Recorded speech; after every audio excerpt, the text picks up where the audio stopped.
Hi, and welcome to the Worship Band Builder podcast, where we are working with you to lay the foundation for skillful worship. I'm Eric Roberts, and I'm joined by my lovely co-host, Emily Roberts. Hey, everybody. She's here, she's ready to go, and she's got the entire plan for this whole podcast in her brain. Ready. She's ready. And I'm ready because, like I was saying, we already did this, and we had to redo the whole thing, almost. It's technical stuff. Technical difficulties. Technical difficulties. We can do this twice, and it's fine because you only have to listen to it once. But we're going to be talking about live streaming. Twice the fun. Twice the fun for us. We're talking about live streaming, and it's perfect because we had this episode half done, and I realized that my live streaming device had stopped at 10 minutes. So if that happens at your church, oh my goodness, you're going to be hearing from your pastor on Monday morning. It's always weird. I look over at the guy who's doing the video, and he'll be like, it froze. Oh, no, it didn't froze. It's fine. It didn't freeze. It didn't freeze. It's like, it froze. Oh, no. And we all start sweating, and we're like, oh, no, it's fine. So that's how it feels to live stream. Or if you just go home and listen to the live stream mix, some of you guys, and you're like, oh my goodness, what happened? Why does it sound like this? This is what we've been talking about.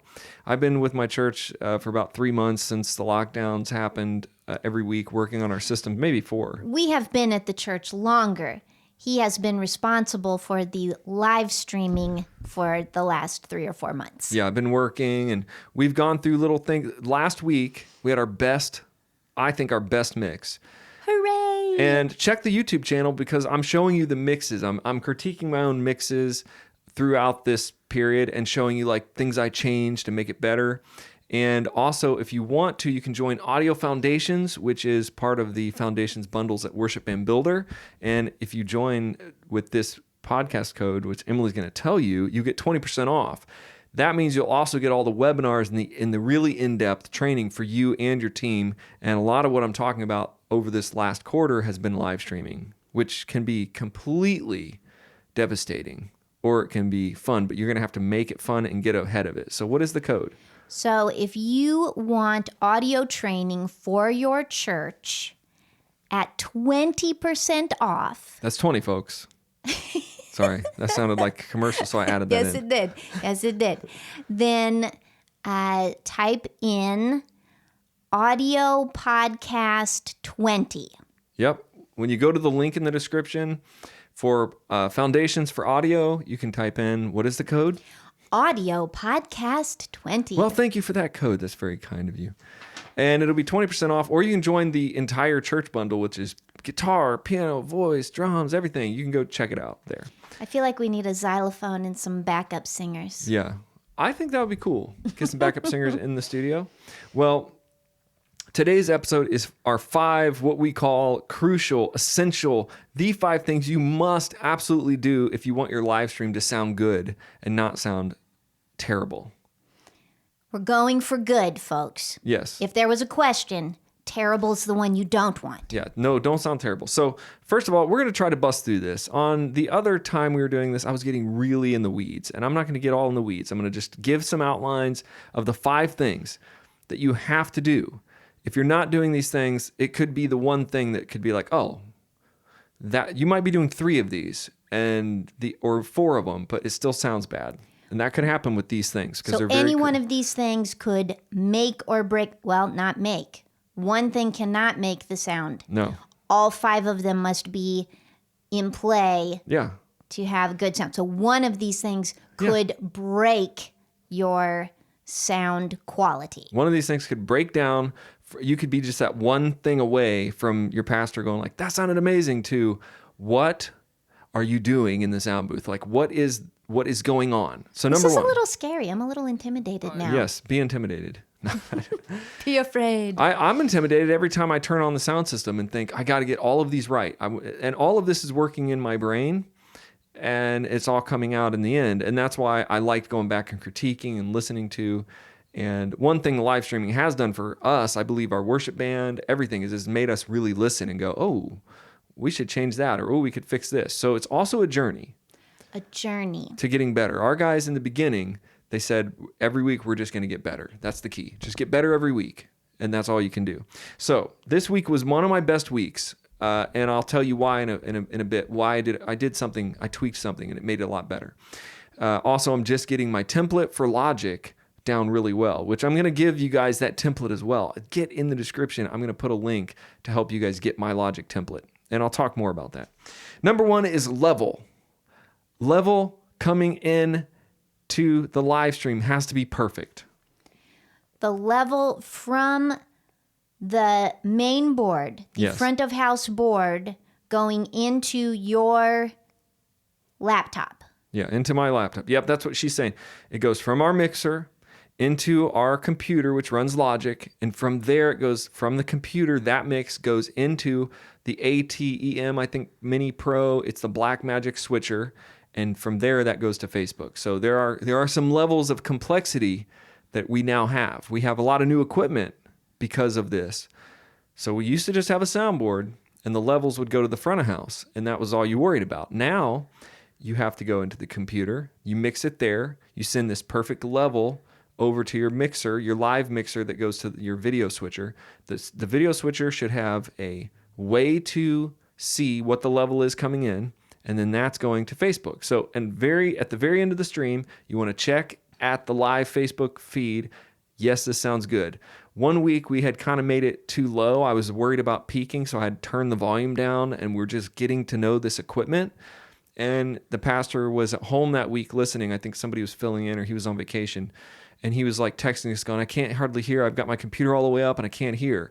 So because we had just run the level too low to the mixer, to the Facebook feed, it just messed up the whole thing. So the other bad thing you can do if you're not monitoring your level into your final Facebook mix, into your streaming device, you can overload that if you get into the red. So your fader has green, yellow, red. You want to be at the top of the green and the yellow, but never hit the red or just barely touch the red. But when you get to red, you have peaked and you get digital distortion, which sounds like, should I?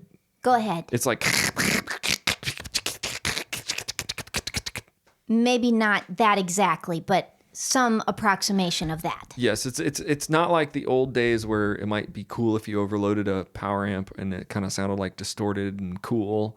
It sounds like some of them just sound like just all kinds of weird digital like robots. Okay, that's what's going to happen.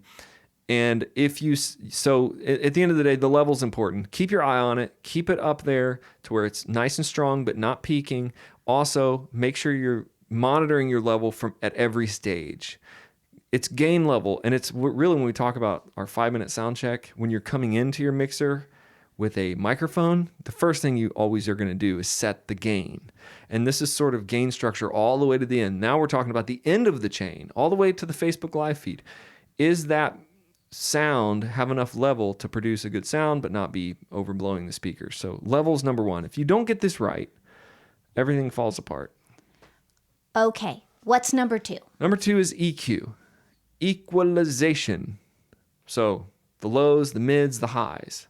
You got the low, the nice mellow sound. You got the mids, which is like a lot of where our voices are and where we kind of sing. And you got the highs, which is like the clarity. So if you hear somebody singing in a mic and it's like, oh, that sounds muddy, they probably are lacking highs, right? Okay. Or if you hear something, you hear the bass player playing and it's just like rumbling, it sounds real, it's probably got too much lows. So this is what you want to start to do in your mixing, in your EQing. You need to be thinking about those things. Now, I think that's all I want to say about EQ. Okay. What I want to say about this in general is that you're referring back to the in-house sound, right, and comparing it to the live stream sound. So if any of this terminology is unfamiliar to you, this is all stuff that is covered in the Foundation's audio training. Yeah, in a lot of depth. And on our YouTube channel, there's a lot of free videos on there too. Check those out. But when I'm talking about gains and EQ, especially EQ, which is our important thing, you can't send a big, muddy, fat signal to the live feed and think that it's going to sound good on computer speakers. It's probably just going to sound distorted and gross, and people are going to be talking, and it's not going to be clear. So you have to be paying attention to, number one, every single channel on your board, your vocals, your guitars, your drums, the EQ on every single channel, and then maybe even the EQ on the master fader of your live stream. So there's EQ on every channel. So you just got to deal with that. And I'm going to show you in number 3 how EQ even went into our effects. Number 3 is effects. So the most important effect, and really the only effect that we're using in our live stream right now, the audible effect, is reverb. There are other effects I would say they're things that change the sound, like compression and all that. So we use a little bit of that stuff. But the one that we listen to and hear is called reverb, and that's kind of like when you yell down a cavern. The last time you were standing at the top of a cavern, Sure. and you yelled down in like there. Yesterday. Yeah. Well, we were almost. We almost went into a cave yesterday, right? Or we thought about it. We did? Well, we went to Waterfall, but we thought about going to these. Remember those cavern things, like exit here to go to a cavern. Oh, well, we didn't seriously consider that. That was far away. That's why I didn't understand where you were going with that. Yeah, I don't know. Maybe we digress. So reverberation is the echo effect. That's and that sound changes according to what size room you're in real life. But yeah, and that's right. She's right. If you're and when you look at reverbs on boards, you'll see like big hall, small hall, big room, small room, concert hall, cave, cavern. I mean, there are sizes of rooms. And when you're talking to this microphone, you can just basically hear that's, and maybe I have some reverb, but if you're talking into a microphone and then you turn a cavern reverb on, it sounds like you're in this huge hall or cavern.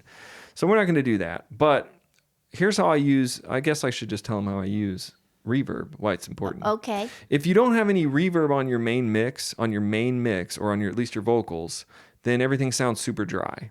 So check out some of my YouTube videos where I talk about reverb. Check out some of those videos where I kind of can show you the amount of reverb you want to use. You want just enough reverb to where it sounds natural. That's the key. A live stream mix with no reverb, okay, sounds unnatural and makes the musicians sound bad, really sound bad, especially the vocalist.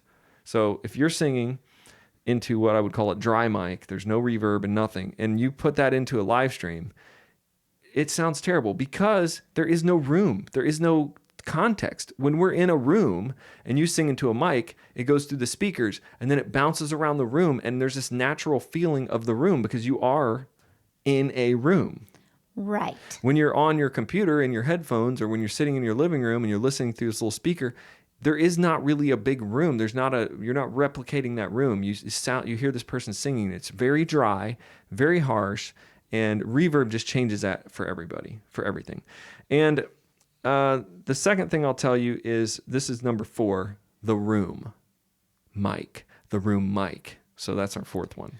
Okay, the room mic is contributing to this reverb that we're talking about. It's really 3 and 4 is effects, which is like reverb, and then room mic, which is like the ninja trick, really. And it's just about recording the room. So when you have the audience singing, or when you have that natural room sound, if you put the right mics in the right place in your room, and you just record those and put those into the live Facebook feed mix only.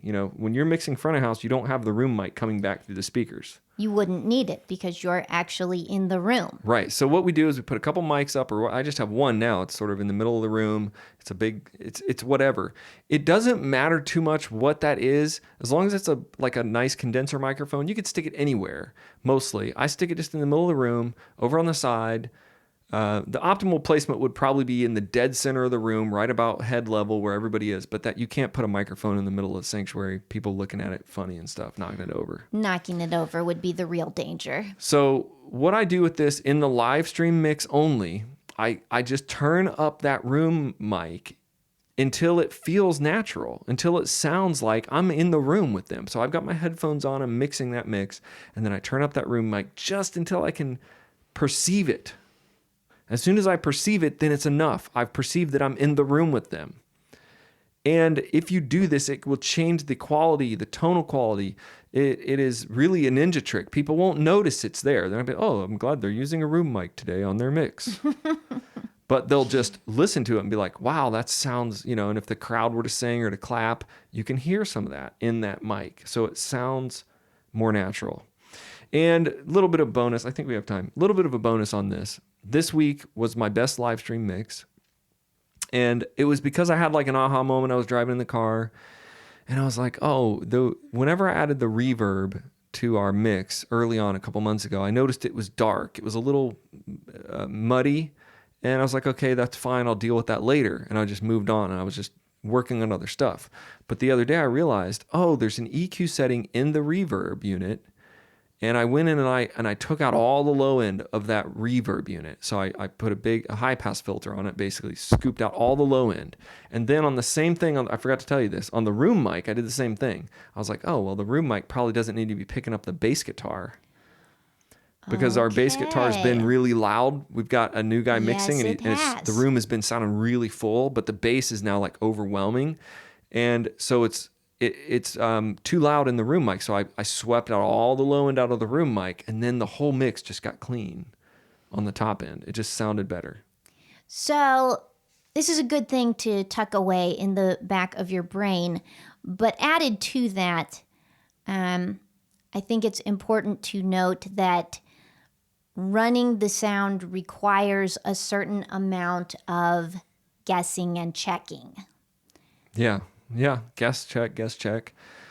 Drive around, think about it. If something's not right, there is a solution. If you're driving around thinking that sounds really muddy, then go to these 5 pillars. Like we haven't got to 5 yet. Go to these things. Is it EQ? Is it the reverb? Is it the room? Is it the way I'm mixing the thing? We'll get to that's number 5. What is it that's making this change, that's making it sound weird? Our mix has been, most people have been telling me, it sounds great, it sounds wonderful, and the pastor's really happy, but I'm still like, let me see what I can do. I'm feeling like it's a little bit too muddy. What's that? How am I going to get the clarity out of the vocals? How am I going to get, this to sound better? So that it's continual, guessing and checking. Yeah.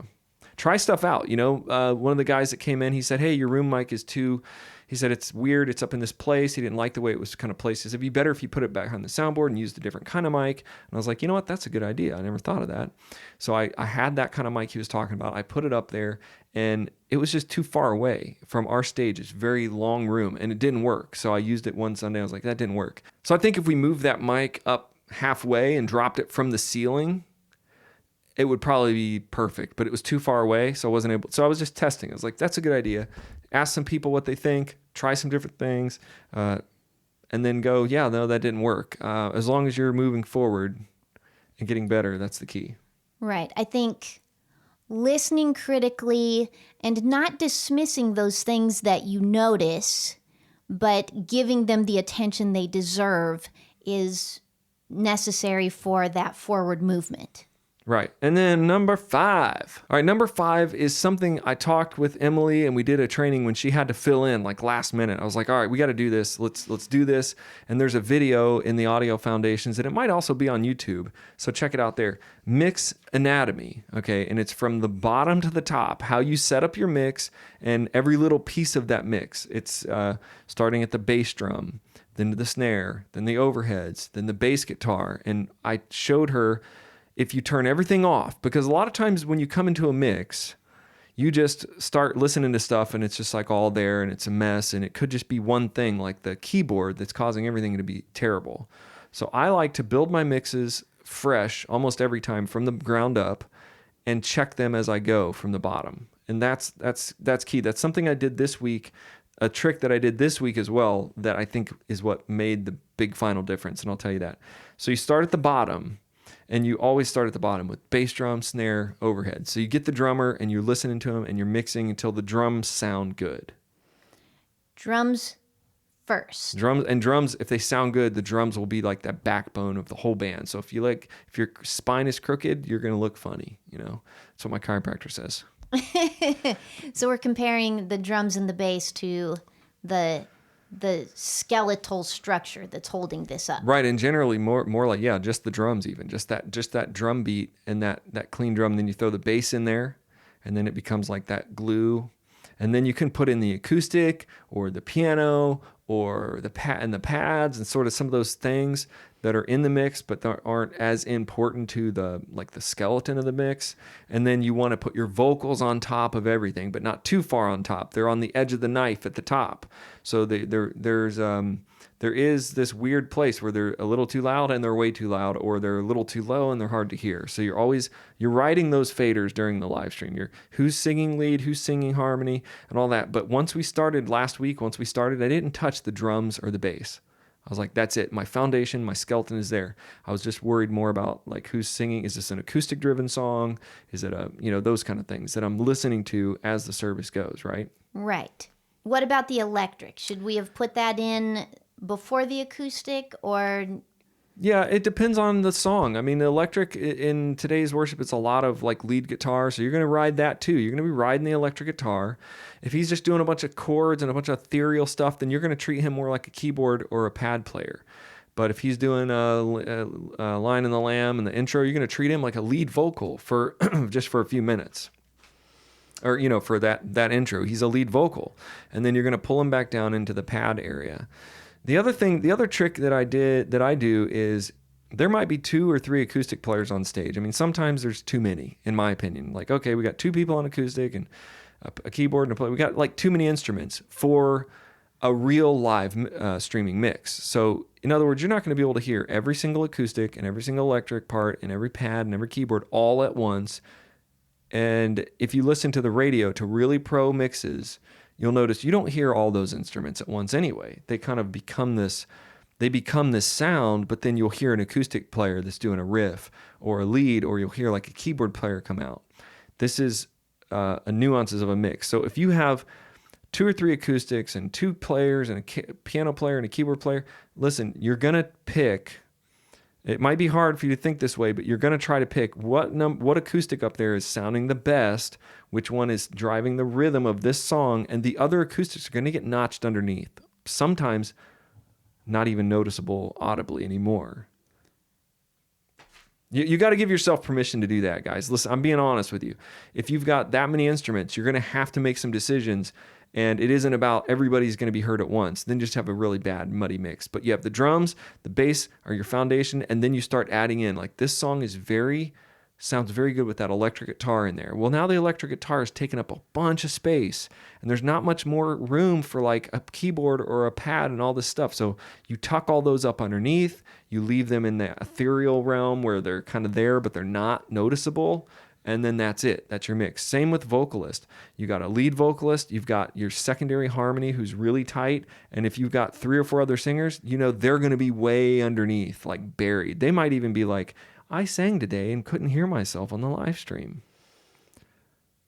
I wasn't going to get into this today, but now we're getting into mix anatomy. But this isn't like, I don't like this person, I'm just going to turn everybody down, or I'm not being that way. I'm saying, in a produced mix, there are certain things that have to be prominent, and it might be this guy's guitar in this song, it might be that vocal on this song, and if you have a lot of stuff going on, there's no way to build a clean mix with all of that stuff. Some of that stuff is going to have to become background, it's going to have to become verbed out, going to have to become sort of that part of what I might call the bed of the mix. They're in there, it's that underneath part of the mix, but the lead vocal is going to be on top, like in country music. And then you're going to have some vocals that are specifically underneath that lead vocal. I guess what I would say about that is the stuff that you are mixing low is still an essential part of the mix. It doesn't make it less important just because it's not prominent. It's still contributing to the overall sound of the song. Right. And it would be like this. Some of you have bands that are mixed, acoustic, driven bands or piano driven bands, and that's probably mostly like if the worship leader's a piano player, then it's going to be a piano driven band probably. So a lot of the songs are going to be driven by him. He's going to have a lot of lead parts. But if the worship leader's an acoustic guitar player, it's going to be predominantly acoustic driven band. That's just, I'm not saying that's great for, I'm not saying that's the way it should be. I'm saying that's generally how it is. So you've got an acoustic driven worship leader, and you're going to put his guitar in with the drums and bass, make it all sound really good. And then you're going to sneak in the piano, sneak in the pads, put in the electric when it's necessary, sneak in the backup vocals underneath them. And that's how you're going to mix that mix. That's going to be your anatomy of that mix. But you can't have it all. You can't have everybody's instrument up at 0 and they're just playing. If you listen to some of your favorite music and just listen to it in your car and go, what am I hearing? What am I hearing? Am I hearing sometimes even in rock bands, the electric guitar is kind of gone. The acoustic guitar is really strummy. Maybe it's really soft, but the song is being driven by the drums and bass and a vocal line. So we're getting a little off track of achieving that live stream perfection that we're striving for. So let's quickly just review. What are the 5 things, again, that we must have for good live sound? Yeah, she's like, come back to earth, because I'm about to talk about mixing all day.